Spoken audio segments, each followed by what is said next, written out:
do do do do do. It's time for coffee and conversations with Kelsey and Alex. Hi friends, my name is Kelsey. We've probably met by now. I'm the area coordinator for the east side of the new building, 351 Pembroke. And this is my new friend Alex. Alex, do you want to introduce yourself? Hello, I'm Alex. You may not have met me yet. In fact, you probably haven't. I'm a new graduate resident assistant, so I hope to meet all of you. You'll be seeing me around a lot. Yes, Alex is wonderful. We're very excited to have her here. So today we're going to be talking about programming. We would love to be talking in person with you, but instead here we are over video, and we're excited to be sharing with you some things that Alex and I are very excited about when it comes to programming. So here at PBA, we believe that there are two purposes to programming in residence life. One is to develop community and one is to educate. So you're actually going to read, if you haven't already, you're going to read the Res Life RA training manual, and you'll read about all of those things a little bit more in detail, but we're going to talk about them a little bit right now. So we'll go over the purposes of programming, we'll go over requirements for you as an RA or RC in Res Life, and then some lessons that Alex and I learned during our own time in Res Life so that hopefully you can learn from our mistakes. And then we'll end by talking about the coronavirus and the ways in which the coronavirus is probably going to change the way that is definitely going to change the way that we think about programming this year. And then after that, you all will have some time as an individual staff to connect and go over some questions together. But first, we'll start with the purpose of programming. So I already shared with you purpose of programming at PBA: to develop community and to educate.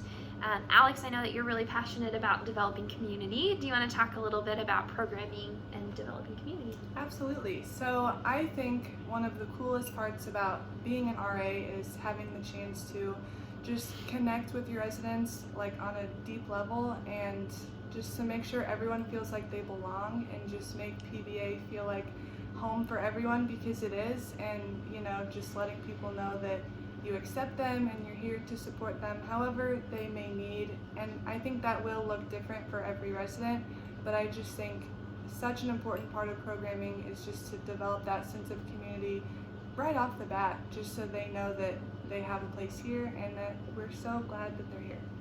And I know one word that you've used to talk about programming is the word belonging, which I think is such an important word. That when we plan programs for people to come to it, it fosters this sense of belonging, and this is my home and I belong here. So thank you for bringing that to our conversation. I will share a little bit about educating. So purpose of programming: to develop community and to educate. I think when RAs hear that part of their role in planning programming is to help with educating, that can feel really intimidating and really overwhelming to some RAs. Because when you think about education in a college context, you're typically thinking about a classroom. You're typically thinking about a professor and kind of that classroom setting. However, we believe that learning doesn't only happen in the classroom in college. It also happens in your dorm room. It also happens when you are out and about on campus, when you're in the cafeteria. Learning happens throughout your entire college experience, not just in the classroom, but in other places as well. So we get really excited about our role in residence life as helping to kind of bridge some of the gap between the classroom experience, but then also students' lived experiences on campus. So you'll read this again in the training manual, but to educate, to involve students in their own learning, to learn new skills, to promote self-discovery, to increase cultural diversity and broaden perspective. And all of those things are a part of living in community and the learning that can happen when living in community. So as an RA at PBA, you're required to plan 3 programs a semester. One should be an educational program, one should be a social program, one should be a passive program. We're going to talk through quickly what all 3 of those mean. So an educational program, again, I think a lot of people hear that and get really fearful and think, I'm not qualified. But you absolutely are. If there is something that you are passionate about, that excites you, that you can teach other people about, then that is an educational program. Maybe it's the best way to make scrambled eggs, or maybe it's, here's a documentary that I really love that I want to invite my residents to come watch with me. Or there's so many different ways that you can think about educational programming that's not just everyone sit down and listen to me lecture for 20 minutes. So you can really be creative with that. Social programs, kind of what you think about when you think about an RA planning a program. Alex, do you want to give us some examples of a social program?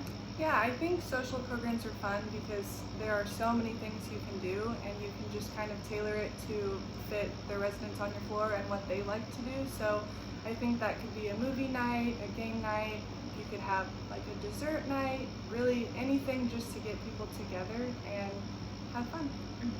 And that, again, kind of helps create that sense of belonging. And then the final category is passive.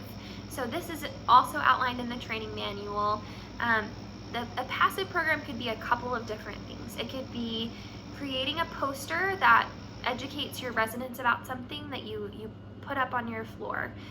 It could also be supporting another event on campus. So say Student Activities is putting on an event somewhere on campus and you invite your residents to go with you. That would count as a passive event. Or maybe there's an educational event that a department at PBA is putting on and you invite your residents to go to that. You aren't personally planning the event, but you're supporting the event by bringing your residents and inviting them. That would count as a passive requirement. So if you have any questions about any of those three categories, please talk to your area coordinator. We're always happy to help you brainstorm, happy to help clarify what those requirements are. But again, it's educational, social, passive events. So that's 3 events total per semester as an RA. So that's you individually planning those programs for the residents on your floor. So now I want to talk a little bit about Alex. We have both worked in Res Life, not at PBA, and we've both been a part of planning our own programs for residents that we oversaw. So I want to share maybe some of the lessons that we learned through that experience so that these lovely folks can learn from our successes and maybe even our failures. So Alex, is there a specific lesson that you learned through planning programs in Res Life that you can share with us? Yeah, I think the most important thing I learned is that, it's important to be flexible through this process, and, it won't always work how you planned. I think just all of us can kind of go into programming with super high expectations, but understanding that, your expectations may not always be met in the way that you thought they would be, and that is okay. I know when I was an RA, there were a lot of times that I would plan these really awesome programs and I would have like 2 or 3 people show up, and I think it's easy to get down on yourself in those moments, but it's also important to note that, if you can just reach one person, then I think that is enough. And so it doesn't always have to be this big party for it to, be done well. So just don't be hard on yourself. And then also, you may never realize the impact that you have, but that doesn't mean that you're not having one. I think I learned that especially last year when I was an RA. I was having a hard time connecting with my floor, so I took the time to write each of them little notes of encouragement, just letting them know, that I was glad that I got to meet them, and just, letting them know that I'm always here if they needed anything. And I remember after I passed out all the notes, I was kind of bummed because nobody said thank you. I never really heard anything else about it. So I thought, well, maybe they didn't like it. But then actually a month later, when I went to check all their rooms before Christmas break, over half of the floor had hung up the notes on their wall, which was amazing. And so just the point is, you never realize what the impact that you're having, but I promise that you are having one, so keep doing what you're doing. I love that story. That also makes me think of something I've shared with my RAs in the past, is actually from my own experience as an undergrad. I remember my RD, when I was an undergrad, would have floors over for dessert nights in her home, and I never went, or maybe I went once, I don't remember, but I never went. But I still remember that extension of hospitality as being really impactful for me, and something about knowing I had the option to go to a dessert night in my RD's home Even though I never went, I still had this sense of like, Kaylin cares about me. Kaylin is opening up her home for me to come. And just because I never took her up on that opportunity doesn't mean that her extension of hospitality didn't still mean something to me. So even if your residents aren't coming, there's still something being communicated to them when you invite them to an event, even if they're not showing up. I know that doesn't always feel good though, to plan an event and only have a couple of people come. Something that I learned from my time, so I actually was never an RA as an undergrad, but I was a grad RA in grad school, and I worked with upper class students. I lived in community with about 120 juniors as a grad student, and it was so fun. And my residents did not really come to events. I would host a 4-hour long event and maybe have 5 people come. Some nights were more than that, but they really didn't come to my events super often. But I figured out if I baked cookies and took cookies around and passed them out to my apartments, I could have conversations with residents who never would have come over to my home, and have really sweet conversations with residents that I never would have expected. So kind of going back to what you were saying about it's not going to be what you expect, and a willingness to be flexible and adaptable to meet your residents where they are. And my example comes from upper class students. I'm not sure, did you oversee upper class students or underclass students? I had underclass students. Okay. So. Okay. So I guess it happens all over campus that RAs plan events and it just doesn't go how you expect. So a willingness to meet your students where they're at is really important. Do you have any other thoughts, lessons that you learned? I don't know. I think going along with meeting them where they're at is just a big thing that I had to remember is that all of my residents are, coming from different backgrounds, and we may never understand, what they've gone through or where they're coming from. So just, meeting them where they are and understanding that they're all going to need and want a different level of support from you. Some of them may just want space, some of them may need some more encouragement, but just being intentional and being willing to get to know them in that way and figure out, hey, how can I support you as an individual person?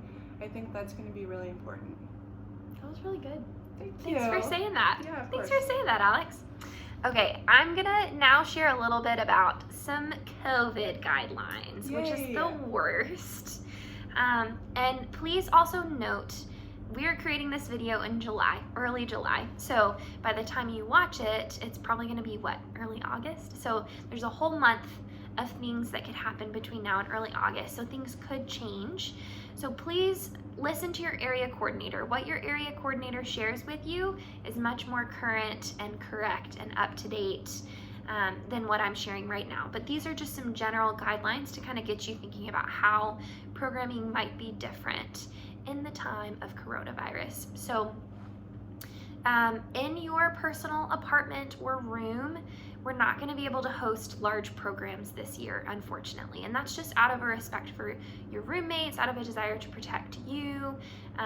We're going to say no large programs in your personal room or apartment. However, you can have smaller groups. So I would define smaller groups as probably maybe 2 rooms in a traditional hall, or 1 apartment in the apartment building. So maybe about 4 people would be a small gathering. So maybe 2 rooms of residence or 1 apartment. Coming over to your home, probably okay for them to not wear masks and not be 6 feet apart if they're in your home. However, if you're not comfortable with that, you need to do whatever you need to do to protect your own health and safety. So process with your area coordinator if you have concerns about having residents in your own home. In the common area, that would be like a lobby, you can have probably groups of 8 to 10, but that's going to be 6 feet apart with a mask. So that's something to think about. If you're hosting a program inside in a common space, we're going to have to socially distance and model wearing a mask and require residents to wear masks for our programs. If you go outside, there's a little more flexibility. So you can have a larger group if you go outside. You probably won't have to wear a mask, but you will need to still socially distance. So still having residents stay about 6 feet apart outside would be important. If you go off campus, again, that could be outside. You could go for a walk. You can meet at a coffee shop. You go to the Norton if it's open. You could go to the Green Market if it's open, or even the Rack. There's maybe some more flexibility if you go off campus. But again, we're still gonna ask that you observe whatever social distance practices are required in those locations. So if the coffee shop requires you to wear a mask and you invite your residents to go with you to a coffee shop, you need to be wearing a mask too. It's gonna be super important for us as Residence Life to be modeling these good practices to help keep everyone on our campus safe and healthy. We're not sure about grab and go items, so something that the area coordinators have talked about would be maybe making, and you've talked about this too, making care packages, making cookies, writing notes, things like that. If we're making food for our residents, we're thinking we'll be able to do that in the fall, but we will have to really make sure our hands are very clean, washing hands all the time, wearing a mask while we're baking or cooking, using plastic bags to hand things off to residents so that we're minimizing contact, and just clean your space as you're making these things for residents. So grab and go items could be a good option. Like, I know I loved taking cookies around to my residents when I was a grad RA, but we're gonna have to do that very thoughtfully and carefully to make sure that we're protecting everyone in our community. So anything you would add to that? Any other thoughts? I don't think so. Cool. Well, Alex, thank you for doing Coffee and Conversations with me. Of course. It's been fun. I'm excited for you all to get to meet Alex. She's lovely, and we're really lucky to have her here at PBA. Yeah, I'm so excited to meet you all, and I do just want to say thank you for being here, and thank you for the job that you do. It's very important, and I know it's not always easy, but we are grateful to have you here. So take care of yourselves and take care of each other, and yeah, come meet me. I'd love to get to know you all. I love that. Hear, hear. All right, so that's the end of our video, but you are now going to break into your staff team and have some conversation with a partner and then with the larger group of your staff. So keep thinking about programming and what is being stirred for you as you have watched this video. Do I need to have exit music? Yeah. Do do do do do do do do do do. Bye, friends. Bye.